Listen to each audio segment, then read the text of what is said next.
Hi friends, मैं आप लोगों का इस चैनल के ऊपर फिर से स्वागत करता हूं। आइए फ्रेंड्स, हम लोग जो यूथ कंपटीशन के कुछ इम्पोर्टेंट क्वेश्चन को कर रहे थे, आज हम आगे बढ़ेंगे और नेक्स्ट वीडियो आज हम शुरू करते हैं आज का वीडियो। फर्स्ट क्वेश्चन है जैसे कि what is the charge of A stable item. स्थिर परमाणु का आवेश क्या होता है? स्थिर परमाणु का आवेश, तो स्थिर परमाणु रहेगा उसका आवेश क्या रहेगा? तो ये आवेश रहित रहेगा। स्थिर परमाणु रहेगा जो कि क्या रहेगा? आवेश रहित रहेगा। ठीक है, स्थिर परमाणु में कोई आवेश नहीं होता है। ठीक है, और धनात्मक आवेश किसी परमाणु द्वारा इलेक्ट्रॉन के त्यागने पे होता है, और जब वो ग्रहण करता है तो वो ऋणात्मक आवेश कहलाता है। ठीक है, ऋणात्मक आवेश इलेक्ट्रॉन के ग्रहण करने पर होता है। जबकि परमाणु उदासीन रहता, मतलब जो परमाणु रहता है वो कैसा रहेगा? ऐसा गोल रहेगा। ठीक है, और उसके बीच में क्या रहेंगे? नाभिक रहेगा। इसको हम बोलते हैं नाभिक, जैसे मैं पिछले क्वेश्चन में भी बोला था। ठीक है, और इलेक्ट्रॉन बाहर गति करते हैं और सबसे ज्यादा स्पीड में यही इलेक्ट्रॉन गति करते हैं। ठीक है, और यहाँ पे न्यूट्रॉन और प्रोटॉन रहता है। ठीक है, इसको हमने देखा।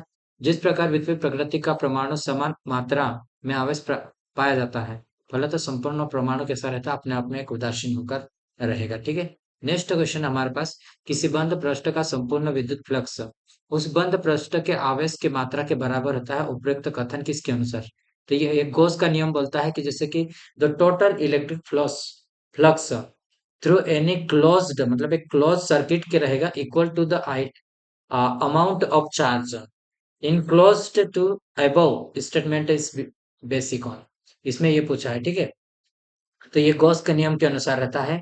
गॉस का नियम ये बोलता है हमें कि किसी बंद पृष्ठ रहेगा उसमें संपूर्ण विद्युत फ्लक्स रहेगा, उस बंद पृष्ठ के जितने आवेश की मात्रा के बराबर रहेगा। कितने आवेश की मात्रा के बराबर रहेगा? ठीक है, एक electric charge of a body, electric charge of a body is a condition due to. ठीक है, एक शरीर पर विद्युत आवेश क्या है? शरीर पर विद्युत आवेश की मात्रा की शर्त क्या है? तो न्यूट्रॉन की कमी के कारण होता है, या इलेक्ट्रॉन की कमी के कारण रहेगा? इलेक्ट्रॉन की कमी या वृद्धि के कारण हो सकता है, या फिर किसी कारण। तो ये इसमें इलेक्ट्रॉन की कमी और वृद्धि। इलेक्ट्रॉन क्या रहेगा? एक आएगा एक जाएगा, एक आएगा एक जाएगा, क्या रहेगा? ऐसी ही मतलब प्रोसेस चलेगी, तो उसके कारण कमी और वृद्धि का कारण रहेगा। शरीर पर आवेश आने का कारण इलेक्ट्रॉन में वृद्धि या कमी है। परमाणु द्वारा इलेक्ट्रॉन त्यागने या ग्रहण करने पर में परमाणु शरीर पर विद्युत आवेश आता है। स्वतंत्र अवस्था में परमाणु उदासीन होता है क्योंकि इलेक्ट्रॉन और प्रोटॉन की संख्या बराबर होते हैं। जिस जिन पर विपरीत प्रकृति का परमाणु बराबर मात्रा में आवेशित पाया जाता है, फलतः संपूर्ण परमाणु उदासीन होता है। कैसा? संपूर्ण परमाणु कैसा रहेगा? उदासीन रहेगा। तो आप इसको याद रखें। ठीक है, ये बहुत इंपॉर्टेंट क्वेश्चन है, बार बार पूछे गए वही क्वेश्चन है। कोई भी ऐसा क्वेश्चन है जो एक बार भी नहीं पूछा है। ठीक है, एक वोल्टेज के बराबर कितना होता है? ये नेक्स्ट क्वेश्चन क्या है? एक वोल्टेज के बराबर कितना? तो एक वोल्ट के बराबर मैंने क्या बोला था? वोल्टेज बराबर जूल बटे कूलम होता है। तो एक जूल बराबर एक कूलम, एक जूल बटे एक कूलम क्या रहेगा? एक वोल्ट के बराबर। एक जूल बटे एक कूलम एक इसके बराबर हो जाएगा, तो इसके अनुसार आएगा। ठीक है, वोल्ट या वोल्टेज विद्युत दबाव की वह इकाई है जो किसी एक ओम के प्रतिरोध के दोनों सिरों पर लगाने पर उसमें एक एम्पियर धारा प्रवाहित करे, एक वोल्ट कहलाता है। ठीक है, कितना? एक वोल्ट कहलाता है। ईएमएफ बराबर रहेगा जूल पर कूलम रहता है। ठीक है, जूल पर कूलम हमारे पास रहेगा या वोल्टेज रहेगा। उसके बाद नेक्स्ट क्वेश्चन है, inside a conducting surface. Conducting surface के मतलब अंदर, चालक गोले के अंदर, मतलब खालिस्तान रिमेन्स कांस्टेंट, मतलब क्या? मतलब एक कांस्टेंट रहता है। जैसे कि मैंने आपको फर्स्ट एक क्वेश्चन में बोला था पिछले वाले वीडियो में, ये हमारा कंडक्टर है। यहाँ पे क्या रहेगा? जो कांस्टेंट रहेगा इसके ऊपर और अंदर दोनों में, तो क्या था? पोटेंशियल सेम रहता है। ठीक है, पोटेंशियल विभव बोलते हैं जिसे हम। ठीक है, जैसे कि ये वाला है। यहाँ पे एक बार मैं आपको बताता हूँ, चालक गोले के अंदर सभी जगह पर विभव तो कैसा रहेगा? समान रहेगा, या तो इस सरफेस के ऊपर भी रहेगा या अंदर भी रहेगा। ये कैसा रहेगा? सेम बोला इसमें। ठीक है, कांस्टेंट रहेगा ये। ठीक है, विद्युत क्षेत्र की तीव्रता का मान शून्य होता है, ये इसका मान कैसा रहेगा? शून्य रहेगा। आवेश का मान भी शून्य रहेगा इसमें। ठीक है, तो ये चीजें आप इसको याद रखिए। ई बराबर हमारे पास क्या आता है? वोल्टेज विभव बराबर ये हमारे पास रहेगा। ठीक है, inside a closed surface conductor. ठीक है, नेक्स्ट क्वेश्चन हमारे पास एक कूलम आवेश में जमा इलेक्ट्रॉन की संख्या क्या है?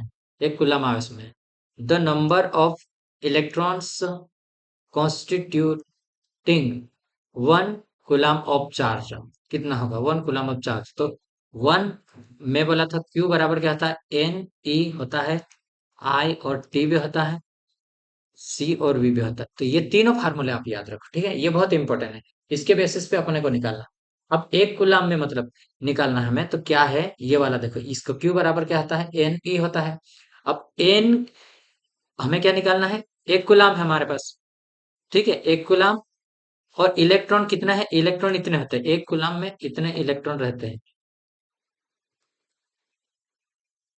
ये ठीक है।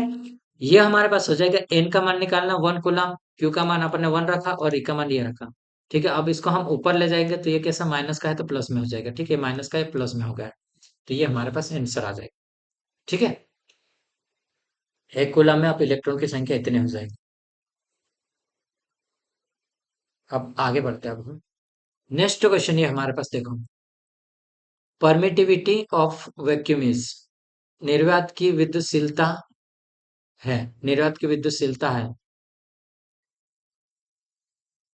निर्वात की विद्युतशीलता कितनी रहेगी?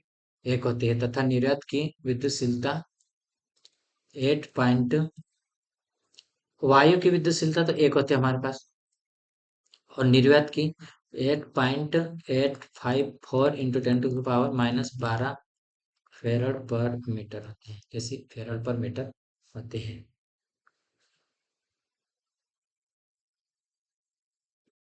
ठीक है, नेक्स्ट क्वेश्चन इसको हम देखते हैं। इसमें क्या पूछा है? एक ठोस गोला है जिसकी त्रिज्या आर है, इंसुलेशन पदार्थ से बना है तथा इसमें आयतन में संपूर्ण आवेश क्यू को एक समान रूप से वितरित है। गोले के अंदर हमें आई ये वाला निकालना है। दूरी पर विद्युत क्षेत्र की तीव्रता का परिणाम देखना है। विद्युत क्षेत्र की तीव्रता का परिणाम देखो, इसके अनुसार से हम निकालेंगे, इसके अनुसार से। ठीक है, तो हमारे पास ये वाला आंसर राइट रहेगा, ये वाला क्यू आर और ये होगा। ठीक है, ये वाला हमारा पूरा थ्योरी इसमें दिया है। ठीक है, अब इसको देख लेता हूँ। एक स्रोत है, स्रोत, इसको भी क्वेश्चन को छोड़ते हैं, कोल इंडिया वाला है। कुछ कुछ क्वेश्चन ये वाला देखो, ये वाला तो सरल है, कोई दिक्कत नहीं। ठीक है, ये क्वेश्चन देखते हैं अब हम। क्या है? एक समान दिशा में धारा ले जाने वाले दो समांतर चालकों को एक दूसरे के समीप रखा जाता है तो चालक क्या अनुभव करे? चालक मतलब एक समान दिशा में धारा ले जाए, जैसे समान दिशा मैंने बोला था, ये वाला एक और एक ये वाला हो गया। समान दिशा में अगर वो धारा ले जाते हैं, ये आई ले जा रहा है, ये आई टू ले जा रहा है, ठीक? तो ये अपने आप में क्या करेगा? आकर्षित करेगा। आकर्षण का बोल रहेगा। समान दिशा में धारा ले जाने वाले दो समांतर एक दूसरे से आकर्षित होगा। नेक्स्ट क्वेश्चन है, in any electric circuit the law of electron constitutes, किसी विद्युत परिपथ में इलेक्ट्रॉन का प्रवाह निर्धारित करता है। इलेक्ट्रॉन का प्रवाह क्या निर्धारित करेगा? इलेक्ट्रॉन का प्रवाह क्या निर्धारित करेगा कि ये जितना इलेक्ट्रिक करंट है या मैग्नेटिक फील्ड करंट है, इलेक्ट्रिक चार्ज है, इलेक्ट्रॉन का प्रवाह क्या निर्धारित करेगा? इसमें हमारे पास ये हमारे पास रहेगा, किसी बिजली में परिपथ में इलेक्ट्रॉन का प्रवाह मतलब उसमें प्रवाहित विद्युत प्रवाह का। ठीक है, किसका? प्रवाहित विद्युत प्रवाह का निर्धारण करेगा। ठीक है, आवेश और प्रवाह का इसमें क्या है हमारे पास? ये इलेक्ट्रिक करंट का निर्धारित करेगा। ये हमारे पास कितने जा रहे हैं, कितने इलेक्ट्रॉन, जितने ज्यादा इलेक्ट्रॉन बहेंगे उतना करंट हमारा उसमें ज्यादा जाएगा। ठीक है, एक दो धारावाही चालक के मध्य लगने वाला बल ज्ञात करें, तो ये किसके अनुसार से हम ज्ञात करते हैं? इसको तो हम बायो सावर्ट नियम के अनुसार, धारावाही चालक के मध्य लगने वाला बल, तो ये बायो सावर्ट लॉ के अनुसार से हम इसे प्राप्त करते हैं। ठीक है, किसके अनुसार से? बायो सावर्ट लॉ के नियम के अनुसार। दो धारावाही चालकों के मध्य लगने वाला बल बायो सावर्ट नियम के नियम से प्राप्त होता है। यदि दोनों चालकों में धारा की दिशा समान है तो लगने वाला बल आकर्षण प्रारूप होगा, और यदि दोनों चालकों में बहने वाली धारा की दिशा विपरीत है तो लगने वाले बल की दिशा विपरीत होगी। ठीक है, लगने वाले बल की दिशा विपरीत होगी, ये वाला हमारा हो जाएगा। दो धारावाही चालकों के मध्य लगने वाला बल एफ, ये हमारे पास रहेगा। ठीक है, ये हमारे पास, इसको भी आप याद रखें। अगर वन वन रहता तो हमारे 2 × 10⁻7 हो जाएगा हमारे पास। ठीक, तो आप इसको भी याद रखना। ठीक है। अब नेक्स्ट क्वेश्चन देखते हैं। अभी हम हमारे पास क्या है, नेक्स्ट वाला क्वेश्चन ये है, विद्युतशीलता की इकाई क्या है। तो विद्युतशीलता की इकाई, जैसे कि अभी हमने करा था, इसको फेराड पर मीटर होती है। ठीक है, विद्युतशीलता की इकाई फेराड पर मीटर होती है। और इसका मान हमने ईयर में कितना था, इसका 1 था। ठीक है, और इसमें इसका रहेगा हमारा विद्युतशीलता का मान कितना है, farad per metre 8.854 into 10 to the power -12 रहेगा। ठीक है।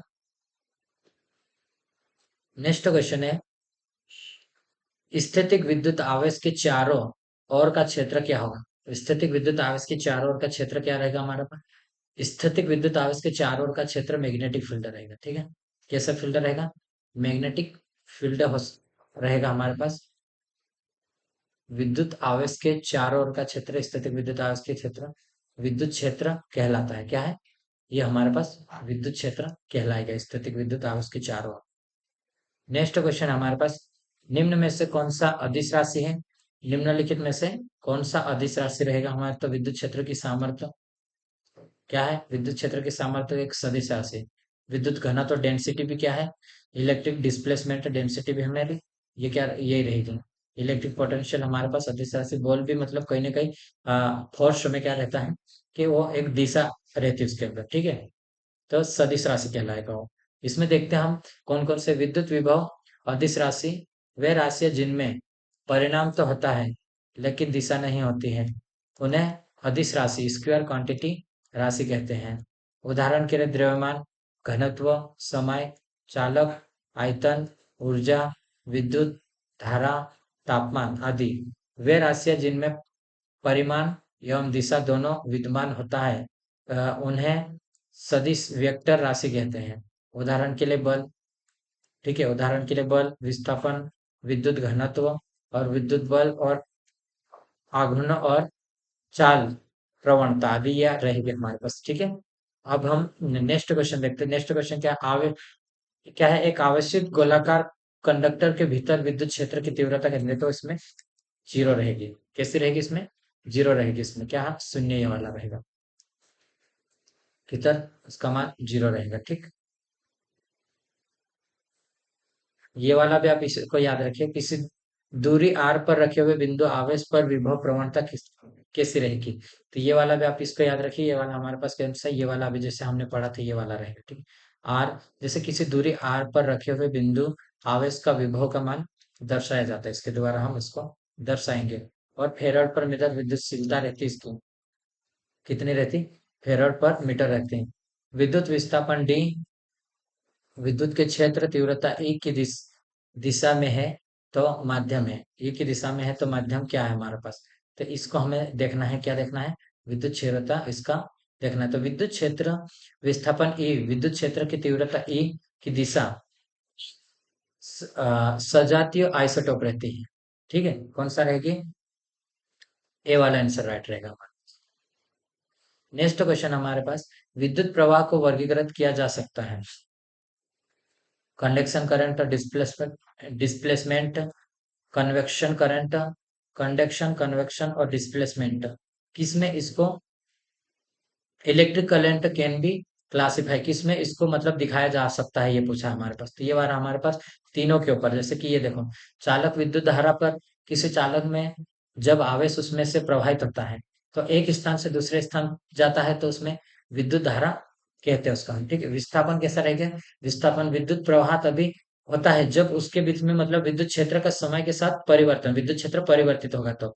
संवहन विद्युत वाहक, जब धारा का प्रवाह किसी विद्युत रोधी पदार्थ जैसे कि द्रव्य, रेफ्राइड गैस और निर्वात से होता है तो उसे संवहन प्रवाह कहते हैं। ठीक है, कैसे कहेंगे, संवहन प्रवाह कहते हैं उसको।